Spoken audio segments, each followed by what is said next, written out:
नमस्ते साथियों। मान्यताएं मान्यताएं मतलब नॉर्म्स। क्या मान्यता है किसी जगह की, अद्भुत, सरप्राइज और कारण, इन तीनों को समझने की कोशिश है आज। तो जब भी हमारे जीवन में हम जीते हैं तो हमें मान्यताएं चाहिए ही होती हैं। यदि मैं आपसे बोलूं एक हाथी के ऊपर एक चूहा चढ़ गया और चूहा चढ़ चढ़ के उसके सर पे बैठ गया, तो आप और हम सब ने जिस तरीके से चूहा और हाथी की इमेज है, आपके मन में और हमारे मन में जो इमेज आई होगी उसमें ज़्यादा अंतर नहीं होगा। लेकिन मैं आपसे बोलूं एक हाथी है, उसके ऊपर टोपो टापू चढ़ गया और टोपो टापू ने हाथी के ऊपर बैठ के हाथी का परेशान कर दिया, तो आपके मन में कोई मान्यता नहीं बनी, क्योंकि आपने टोपो टापू का कभी जानवर का नाम ना सुना है न कभी देखा है। तो इससे क्या होता है, मान्यताएं हमारे जीवन में सामाजिक संवाद में हमारी समझ को एक दूसरे को प्रेषित करने में हेल्प करती हैं। तो ये जो मान्यताएं हैं, जब इन मान्यताओं के बाहर कोई घटना घटती है तो हम सरप्राइज हो जाते हैं, और जब हम सरप्राइज होते हैं हमारा दिमाग मन बहुत ही अशांत हो जाता है। हमें कोई ना कोई कारण ढूंढना ही पड़ता है, क्योंकि जो नई जानकारी मिली है उसको मान्यताओं में कहीं ना कहीं हमें लपेटना है। तो ये हो गया। और यदि जो सरप्राइज हमें दिखा है, जब हम उसमें कोई कहानी जोड़ लेते हैं तो वही हमारे एग्जिस्टिंग डेटाबेस, जो हमारा वर्तमान की मान्यताएं हैं, उसको नीचे पोषित भी कर देती हैं।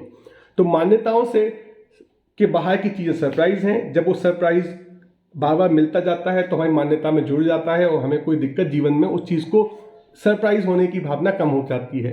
जैसे कि मान लीजिए आप एक होटल में बैठे हुए हैं अपने साथी के साथ, आपका साथी थोड़ा बाहर जाता है किसी काम से, जब वो लौट के आता है और दूसरे टेबल पे किसी दूसरे व्यक्ति को, किसी दूसरे क्लाइंट को चिल्लाते हुए देखता है।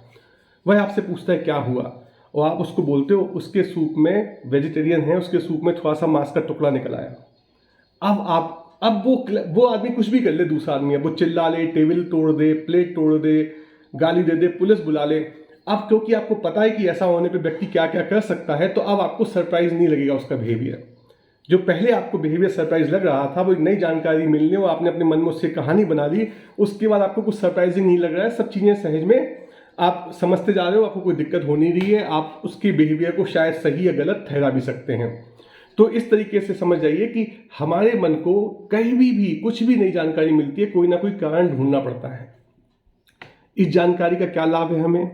इस जानकारी को आप ऐसे समझिए, ये जो मान्यताएं हैं वो किस धरातल में गड़ी हुई हैं, ये तय करती है कि आपकी मान्यताएं कितनी बेहतर बनती हैं। धरातल कौन से?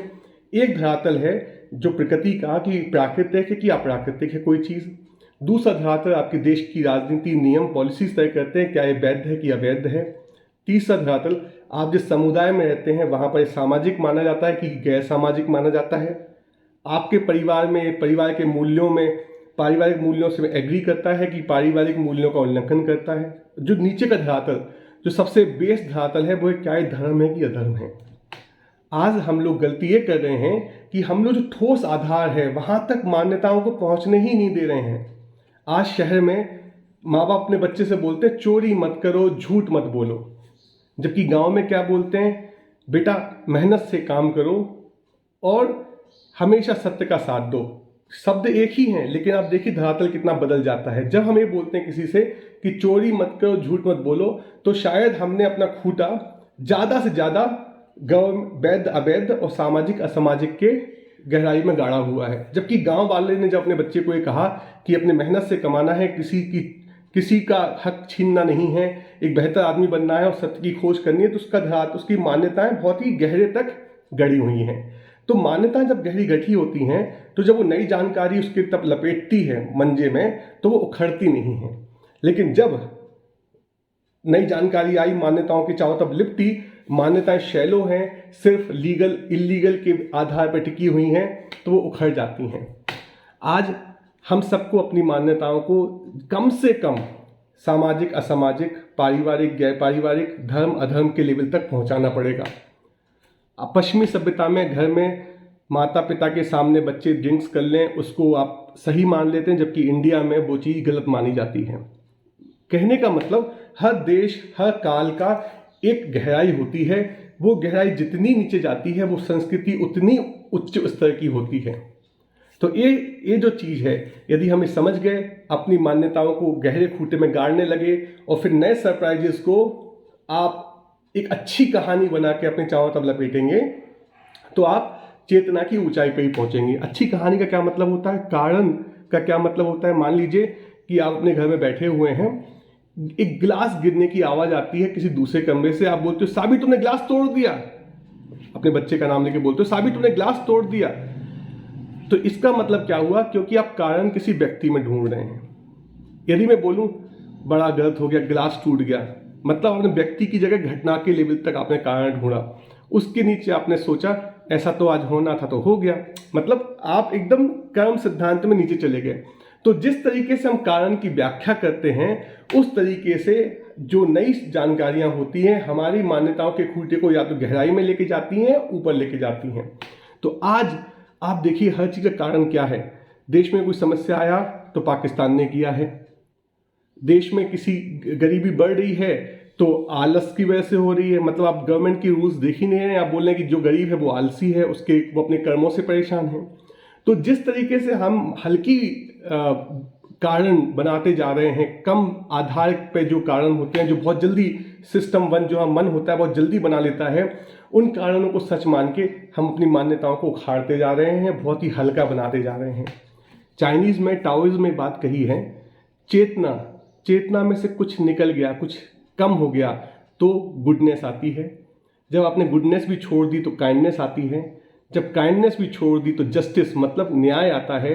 और जब आदमी न्याय भी छोड़ देता है तो सिर्फ ढकोसलेबाजी रिचुअल्स आते हैं। आज कहीं ऐसा तो नहीं कि हम बात तो चेतना की करते हैं, लेकिन चेतना का आधार कब का गायब हो गया, क्योंकि वहाँ से तो खूंटा उखड़ गया, चेतना से तो खूंटा उखड़ गया।